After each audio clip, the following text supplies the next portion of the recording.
We know it's bigger, but will the Danes be better than a Feast for Odin? This is an exciting time to be a Rosenberg fan, as we have more information now with the Gamefound preview page for The Danes, the sequel to A Feast for Odin.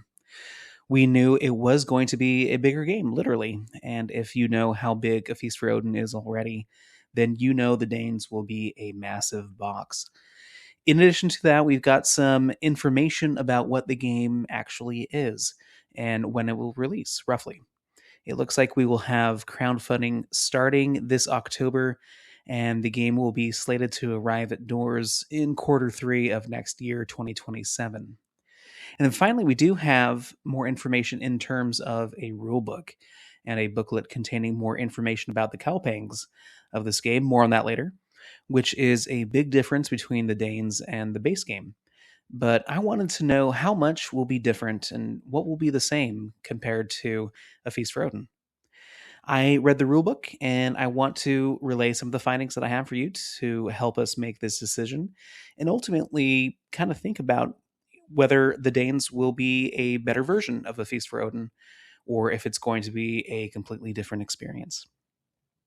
So, first, let's compare and talk about what is the same. Actually, most of it. So, most of the same resources, the overall objectives of the game are pretty much the same, covering up your personal player board and other tiles that you play in your tableau, covering them with polyomino tiles to gain income and gain points, essentially. All the phases of the game are pretty much the same. Most of the tiles are the same that are coming over from A Feast for Odin and Norwegians, placement rules, a general sense of pretty much how worker placement works in this game. All of that is pretty much the same. So, what's going to be different are the subtle rules and additional opportunities, resources, and other little things beyond what the base game offers. That's what's going to be different in the Danes. So, in a sense, I think it's correct to think of this as an expansion as it was intended to be at first. But now that we have so many of these little things added together, these little tweaks to the game, it has become its own standalone game. So let's start with the action board. The action board resembles the scaled version of the worker placement opportunities utilized in the Norwegians expansion, where there is some scaling based on player count. But now there is a special column to the far left and far right. And so the far left, column A, can only be used if it is your first Viking that you play in the round, and the far right one is, or column E, is your last Viking. Very similar to how the far right column worked in Norwegians. You also have the option every action, no matter where you place a Viking, and if you still have one in your supply, to place an additional Viking down onto that space that you just took, and to be able to draw one weapon card and play an occupation card. So that kind of resembles what that far right column again was doing in Norwegians. If you place two workers down, you could do that action and play an occupation card. But this one opens it up to all actions and makes it more flexible and easier to get some occupations and weapon cards down and played. The actions themselves seem to be, and they work like they do in A Feast for Odin, with some small exceptions. I'm not going to go through everything, but for example, in the long distance trade actions where you would take your Gnar and buy special gray tiles, you can now use green tiles in addition to or instead of silver to trade for and pay for special tiles, where each space covered by a tile on your green token or cardboard piece that you're converting, each space converts to a silver to pay for whatever you're trying to pay for. So this also increases the flexibility to obtain and use special tiles.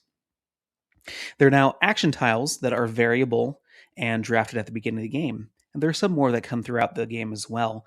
But based off of player count, you have a certain number of action tiles that you place on the board that will most likely be variable from game to game. I don't know because there isn't a component listing in the rulebook as of yet, but you can imagine that for a 3-player game, there might be like 3 additional actions that are placed on the board amongst the other open spaces that aren't used to create an alternate variable start of an offering of actions for you to take. So this is very interesting. There is the same board for special tiles, the special gray tiles that we were talking about before. It looks like it will be organized a little bit better with what can be purchased, what can be looted, and what can be forged. But on the backside, there is a similar printout to how the old version has that board set up. The environ strips or the environmental strips are mostly the same. They offer the basic resources. However, with what we can see in the rulebook, it looks like some of them might have tiles that, like orange and red tiles, that are available for you to draft and be able to use how you see fit. The personal board mostly looks the same with some interesting new additions. The bonuses and the income diagonal looks pretty much the same. But if you notice at the very far right, as well as the top edges, there is an additional row and column added for space to place tiles down, which I think is really interesting. I sometimes in my games of A Feast for Odin find that I am lacking I have a lot of large tiles and I'm lacking the space to put those tiles down. And so while this might increase more negative opportunity if you don't fill those tiles up, it also might increase the flexibility to place tiles that you might have retained in the later stages of the game to be able to fit onto your main board and utilize them in a better way. In addition, there are 2 other features on your player board. You have immediate bonuses. So if you cover all of the spaces that include the bonus, you will get whatever resource or resources that are listed there. And there's also a space to surround with your tiles that unlocks a copy action tile. So in other games, or I should say in other Rosenberg games as well as in A Feast for Odin, depending on player count, you have a copy action space to copy the action that someone else used with their worker placement Vikings. In this game, it looks like you have to work to unlock the ability to copy, and then you place that onto your thing, which is where you keep your Vikings. And so it appears that you can use that action space on your turn. No one else can use it, and therefore you can use it to copy someone else's action. Which, once again, the word of the day is flexibility, and it gives you an opportunity to utilize. I think this would really apply to the mid and late game when strategies are established and being done. This copy action would really come in handy to be able to use stronger actions that are being utilized at this portion of the game. And so this is a very interesting development for how that works. There's another new aspect to the game board, or the player board rather, with the tax board that requires filling the end at the end of the round, very similar to how you need to feed your workers or feed your people at the banquet table. What you do is you choose one color to completely fill from left to right, so that's either orange, red, or green. So you choose one of those rows that you must complete out to the end of the row, and you can use any kind of tile. Well, I should say any orange, red, or green tile. You can place them next to each other, though. You can use silver. You can also use building resources to cover this up as well. So it's an opportunity that you need to keep track of. You're always making sure that you have enough orange and red tiles to feed your workers at the end of each round. But now you have this extra opportunity to meet with paying taxes. The penalty for not paying taxes is not as harsh as feeding, but still, it is an additional layer of objectives that you're trying to fulfill on the regular during this game. The board for ships, where it was separate in the base game, is now included in the overall player tableau, and there are additionally two more ships to bring it to five. You have an additional fishing and an additional trading ship or nar.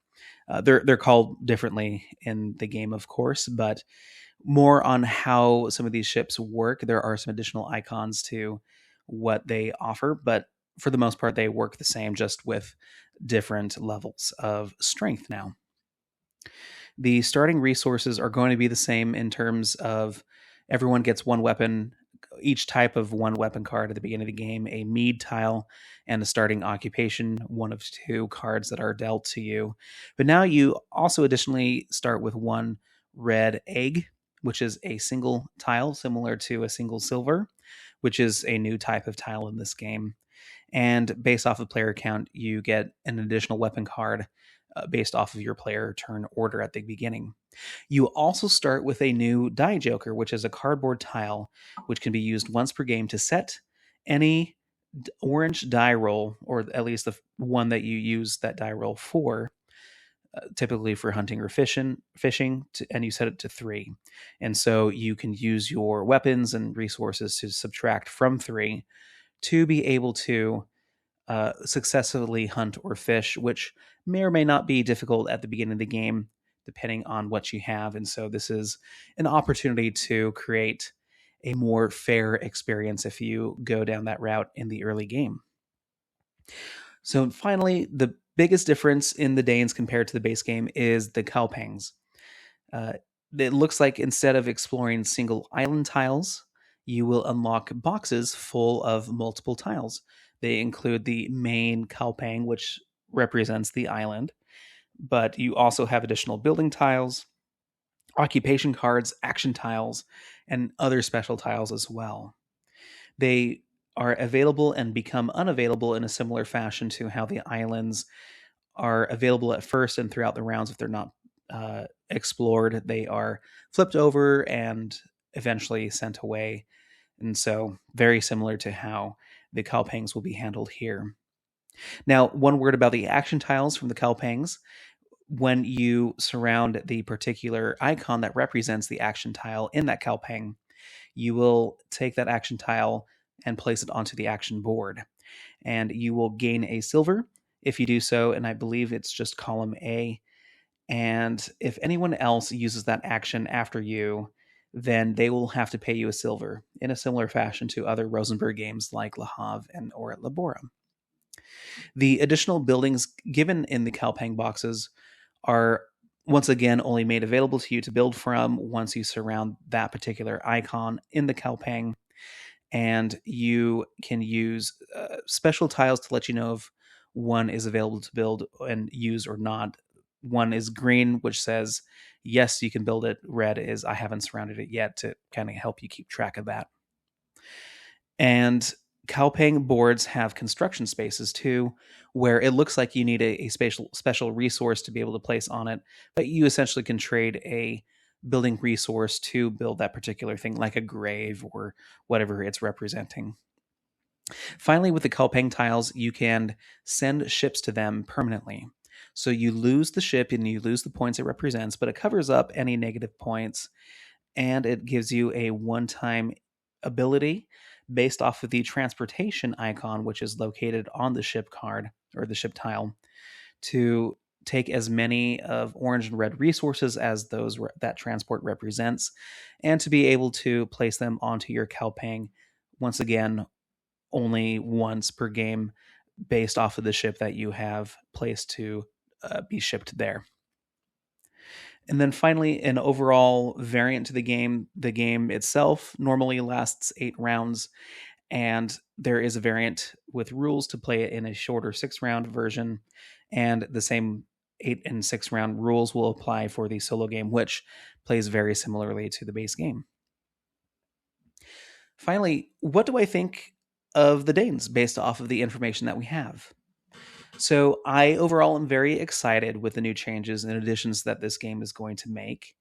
I like some of the small changes that are being made to the game to make things once again more flexible or easier to achieve, like the die joker and using green tiles to pay for special gray ones, right?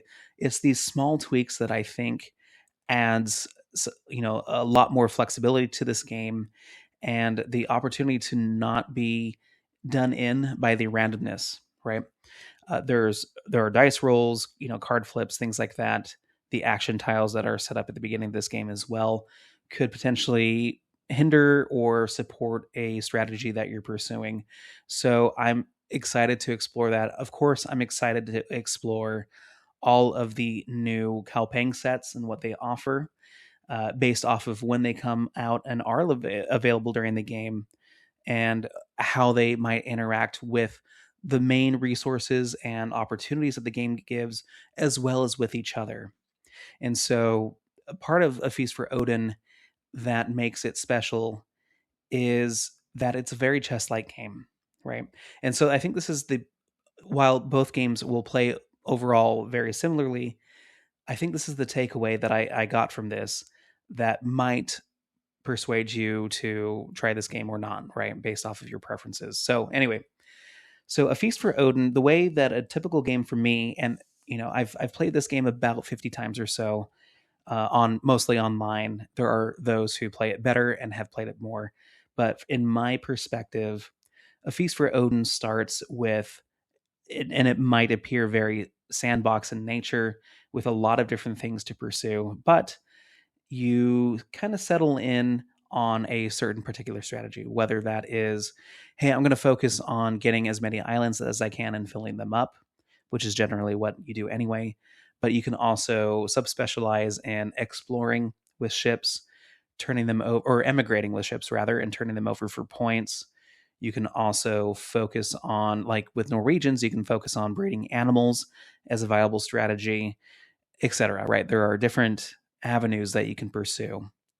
And so it's kind of starts off, I feel like you kind of pick and choose which direction you want to go in at the beginning of the game. Sometimes occupation cards sway you one way or the other. But then as you reach the middle portion of the game, uh, once things are more established, like for example, someone has boats and they want to go fishing every round.